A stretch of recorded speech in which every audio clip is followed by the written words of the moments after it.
प्यारे दोस्तों, आप सभी का स्कूल ऑफ ज्योग्राफी चैनल पर स्वागत है। हम लोग क्लास 12th के चैप्टर 6 में द्वितीयक क्रियाएं को पढ़ रहे हैं। यह वीडियो का दूसरा भाग है।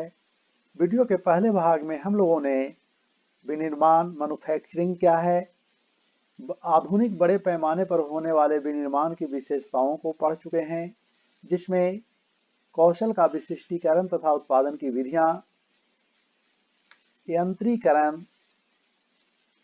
प्रौद्योगिकीय नवाचार,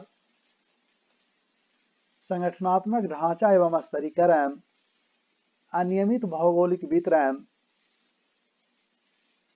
आदि की चर्चा कर चुके हैं। ये सब आधुनिक बड़े पैमाने पर होने वाले विनिर्माण की विशेषताएं हैं, मैन्युफैक्चरिंग की विशेषताएं हैं।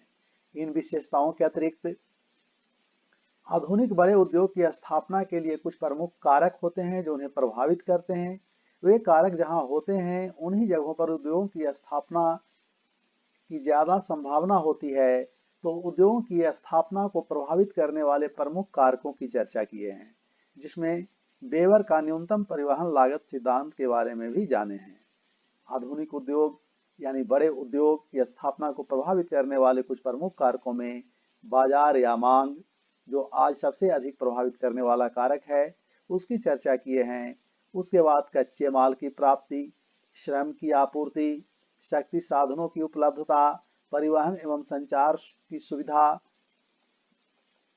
सरकारी नीति तथा प्रबंधन, विनिर्माण मैन्युफैक्चरिंग उद्योग का प्रबंधन आदि की चर्चा विनिर्माण उद्योग यानी आधुनिक बड़े उद्योगों के प्रभावित करने वाले कारक के रूप में कर चुके हैं।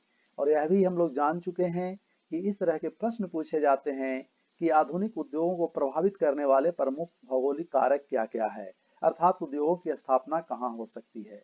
आइए आज इस वीडियो के माध्यम से विनिर्माण उद्योग के वर्गीकरण को देखते हैं, अर्थात विनिर्माण उद्योग कितने प्रकार के होते हैं, उनके वर्गीकरण का आधार क्या है, इसको जानेंगे।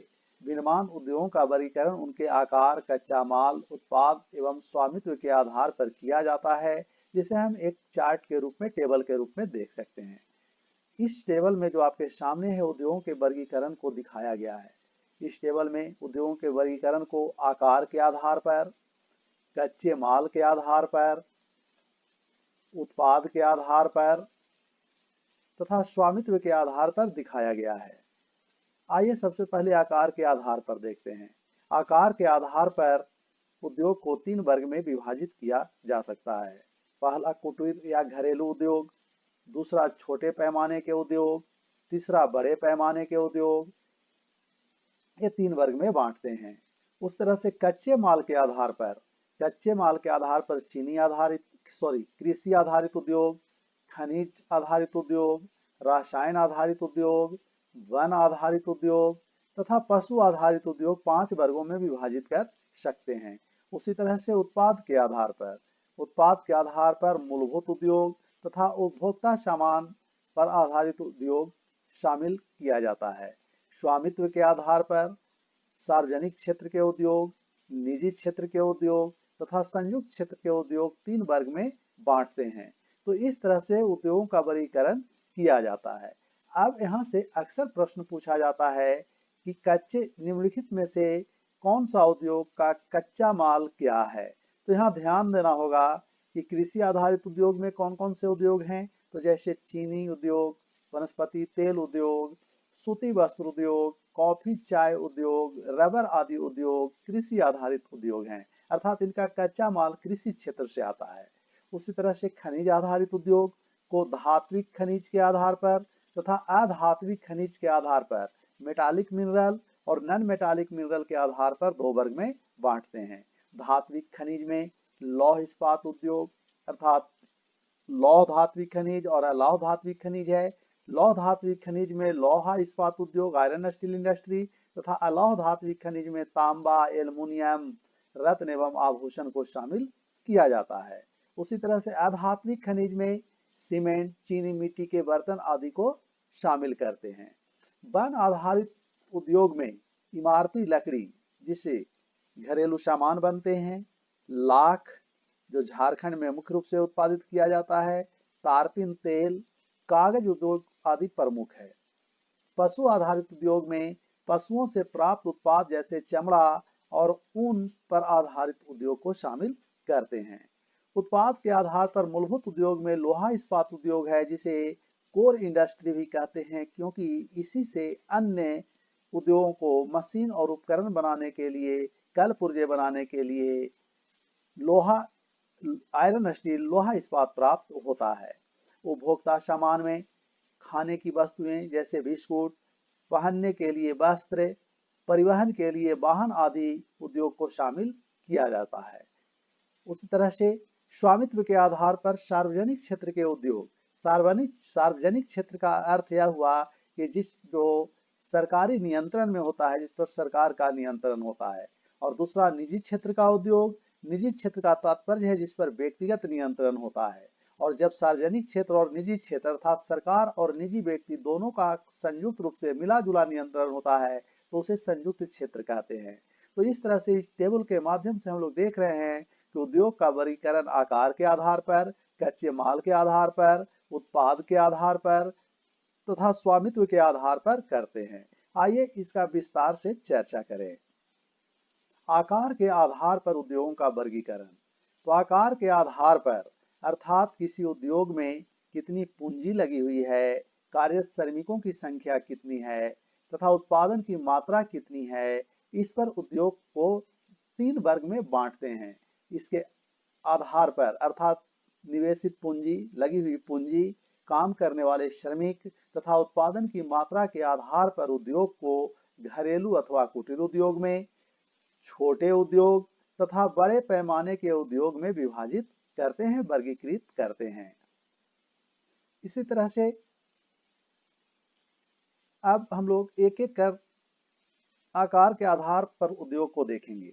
कुटीर उद्योग, यह निर्माण की सबसे छोटी इकाई है। इसमें काम करने वाले अर्थात शिल्पकार स्थानीय कच्चे माल का उपयोग करते हैं, साधारण औजार उपकरण का उपयोग करते हैं तथा परिवार के सदस्य मिलकर उत्पादन करते हैं।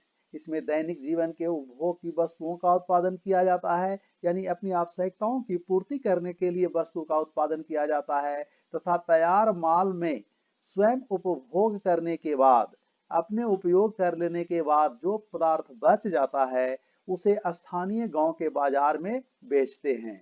तो इस तरह से यह छोटे पैमाने का उद्योग होता है और मुख्य रूप से परिवार के सदस्यों के द्वारा ही किया जाता है। इस चित्र में हम देख रहे हैं मिट्टी के बर्तन बनाता हुआ जो अपने घर के आंगन में एक व्यक्ति बना रहा है, जबकि यहाँ अरुणाचल प्रदेश में बांस की टोकरी बनाते हुए चित्र दिखाया गया है। तो यह कुटीर उद्योग का उदाहरण है। इसी तरह से आकार के आधार पर छोटे पैमाने के उद्योग को देखें तो यह कुटीर उद्योग से थोड़ा भिन्न होता है। इसमें उत्पादन की तकनीक एवं निर्माण स्थल, यानी उत्पादन में टेक्नोलॉजी का प्रयोग होना शुरू हो जाता है और निर्माण स्थल जो वहां घर के अंदर हो रहा था, घर से बाहर कारखाना बनाकर किया जाता है। इसमें स्थानीय कच्चे माल का उपयोग किया जाता है, साथ ही अर्ध कुशल श्रमिक एवं शक्ति से चलने वाले यंत्रों का प्रयोग किया जाता है। इसमें स्थानीय निवासियों की क्रय शक्ति में वृद्धि होती है। भारत, चीन, इंडोनेशिया, ब्राजील जैसे देशों में रोजगार को उपलब्ध कराने में छोटे पैमाने के उद्योग की महत्वपूर्ण भूमिका होती है। छोटे पैमाने के उद्योग के बाद बड़े पैमाने के उद्योग, बड़े पैमाने यानी large scale industry, small scale industry में रोजगार के अवसर भारत जैसे देशों में उपलब्ध ज्यादा होते हैं, जबकि बड़े पैमाने के उद्योग, लार्ज स्केल उद्योग में पूंजी की बहुत ज्यादा आवश्यकता होती है। इस प्रकार के उद्योग अर्थात बड़े पैमाने के उद्योग के लिए विशाल बाजार अर्थात मांग, जो वर्तमान समय में उद्योग की स्थापना का सबसे महत्वपूर्ण कारक है, के साथ साथ कच्चे माल की प्राप्ति, शक्ति के साधन, कुशल श्रमिक तथा विकसित प्रौद्योगिकी की जरूरत होती है। इसके साथ ही साथ अधिक मात्रा में पूंजी की भी आवश्यकता होती है। पिछले 200 वर्षों में औद्योगिक क्रांति के बाद से इस प्रकार के उद्योग का विकास तीव्र गति से हुआ है। यह उद्योग पश्चिमी यूरोप जैसे ग्रेट ब्रिटेन, जर्मनी, फ्रांस तथा संयुक्त राज्य अमेरिका के पूर्वी भाग में अधिक भारी मात्रा में बड़े स्तर पर विकसित हुआ है। यद्यपि विश्व के कई क्षेत्रों में इसका विकास भी पाया जाता है। यहाँ हम एक चित्र में जापान में मोटर कार इंडस्ट्री का ये चित्र देख रहे हैं। उसी तरह से ये बड़े पैमाने के उद्योग विश्व के कई क्षेत्रों में औद्योगिक प्रदेश के रूप में भी विकसित हुए हैं, अर्थात एक ही क्षेत्र में कई बड़े उद्योगों का विकास हुआ है। आकार के आधार के बाद अब हम लोग कच्चे माल पर आधारित उद्योग को देखेंगे। कच्चे माल पर आधारित उद्योग के वर्गीकरण को कृषि पर आधारित, खनिज पर आधारित, रसायन पर आधारित, वन पर आधारित तथा पशु आधारित 5 वर्ग में बांटते हैं, जैसा कि पहले हम लोग टेबल में देखे हैं। यह बहुत ही महत्वपूर्ण है एग्जामिनेशन के दृष्टिकोण से, क्योंकि यहाँ कच्चा माल अक्सर पूछा जाता है कि किस उद्योग का कच्चा माल क्या है और किस क्षेत्र से आता है। कृषि आधारित उद्योग में, कच्चे माल पर आधारित उद्योगों में कृषि आधारित उद्योग सबसे महत्वपूर्ण है। कृषि आधारित उद्योग इसको इसलिए कहा जाता है क्योंकि इसका कच्चा माल, रॉ मटेरियल कृषि के उत्पाद से प्राप्त होते हैं। कृषि से प्राप्त उत्पाद को, उसका स्वरूप को विभिन्न प्रक्रियाओं द्वारा बदलकर बाजारों में पहुंचाया जाता है। इसमें चीनी उद्योग या शक्कर उद्योग, फूड प्रोसेसिंग उद्योग, फूड प्रोसेसिंग यानी भोजन प्रसंस्करण उद्योग प्रमुख है। फूड प्रोसेसिंग उद्योग में विभिन्न उत्पादों को डिब्बा बंद कर या उसमें विभिन्न प्रकार के पदार्थ को लगा दिया जाता है ताकि वह ज्यादा दिनों तक खराब नहीं हो सके। कृषि आधारित उद्योग के बाद खनिज आधारित उद्योग। खनिज आधारित उद्योग में खनिज पदार्थ जो पृथ्वी के भूगर्भ से प्राप्त होता है उसका रूप बदलकर नए उत्पाद प्राप्त किए जाते हैं। जैसे कच्चे माल के रूप में जब लौह अयस्क को भूगर्भ के अंदर से निकालते हैं तब उसका कारखाना में रूप बदलकर लौह इस्पात आयरन स्टील बनाया जाता है और उसका उपयोग विभिन्न रूपों में किया जाता है। उस तरह से खनिज आधारित उद्योग में एल्युमिनियम उद्योग, तांबा उद्योग आदि प्रमुख है। इसके बाद रसायन आधारित उद्योग। रसायन आधारित उद्योग जो मुख्य रूप से पेट्रो रसायन उद्योग है, जिसमें खनिज तेल पेट्रोलियम का उपयोग किया जाता है। इसके अतिरिक्त नमक, गंधक, पोटास उद्योग आदि खनिज आधारित रसायन आधारित प्रमुख उद्योग है। केमिकल इंडस्ट्री है। वनों पर आधारित उद्योग। वनों पर आधारित उद्योग में मुख्य रूप से कागज उद्योग तथा लाख उद्योग प्रमुख है। वनों पर आधारित उद्योग 2 प्रकार के होते हैं, मुख्य उत्पाद पर आधारित उद्योग तथा गौण उत्पाद, गौण उपज पर आधारित उद्योग। कागज उद्योग का प्रमुख कच्चा माल लकड़ी तथा सवई घास है। लकड़ी जो मुलायम लकड़ी होते हैं उनके लुगदी पल्प से कागज का निर्माण किया जाता है। लाख का उत्पादन मुख्य रूप से पलाश के वृक्ष पर किया जाता है। पशु आधारित उद्योग में पशुओं से प्राप्त चमड़ा तथा ऊन का उत्पादन किया जाता है। पशुओं से प्राप्त चमड़ा तो कई पशुओं के होते हैं, लेकिन ऊन का उत्पादन मुख्य रूप से भेड़ से किया जाता है। इसके अतिरिक्त हाथी दांत उद्योग भी प्रमुख है। उत्पाद आधारित उद्योग। उत्पाद आधारित उद्योग में जो उत्पाद पहले प्राप्त हो जाते हैं किसी कारखाने से और उसका जब कच्चे माल के रूप में उपयोग करते हैं तो उसे ही उत्पाद आधारित उद्योग कहते हैं। जैसे लोहा इस्पात उद्योग, इससे उपकरण प्राप्त होते हैं और ये उपकरण वस्त्र उद्योग में काम आते हैं और वस्त्र उद्योग से जो प्राप्त होता है उपभोक्ता उसका उपयोग करता है, जैसे कपड़ा का। तो पहले लौह अयस्क से लोहा इस्पात बना, उत्पादन हुआ और इस उत्पाद का, लोहा इस्पात का उपयोग दूसरे उद्योग जैसे वस्त्र उद्योग में मशीन के लिए किए और मशीन से फिर हम वस्त्र निर्माण के रूप में कपड़ा को प्राप्त करते हैं। तो इसे ही कहते हैं उत्पाद आधारित उद्योग। इसके बाद स्वामित्व पर आधारित उद्योग। स्वामित्व पर आधारित उद्योग जैसा कि टेबल चार्ट में देखे, सार्वजनिक क्षेत्र के उद्योग जो सरकार के अधीन होते हैं। समाजवादी देश में इस प्रकार की अर्थव्यवस्था पाई जाती है जहां सार्वजनिक क्षेत्र का सरकारी नियंत्रण वाले उद्योग पाए जाते हैं। उस निजी क्षेत्र के उद्योग जिसमें व्यक्तिगत स्वामित्व होता है, यानी व्यक्तिगत पूंजी लगाया जाता है, जो पूंजीवादी देशों में, पश्चिमी यूरोप के देशों में मुख्य रूप से पाया जाता है। और संयुक्त क्षेत्र का उद्योग जिसमें सरकारी और निजी दोनों मिलकर उद्योग की स्थापना करते हैं, उसे संयुक्त क्षेत्र का उद्योग कहते हैं। संयुक्त क्षेत्र के उद्योग जो मिश्रित अर्थव्यवस्था वाले देशों की विशेषता है, जैसे भारत में इस प्रकार के उद्योग बड़े पैमाने पर पाए जाते हैं। तो इस तरह से इस वीडियो में हम लोगों ने उद्योग के वर्गीकरण अर्थात उद्योग कितने प्रकार के होते हैं और उसके वर्गीकरण का क्या आधार है उसको देखे।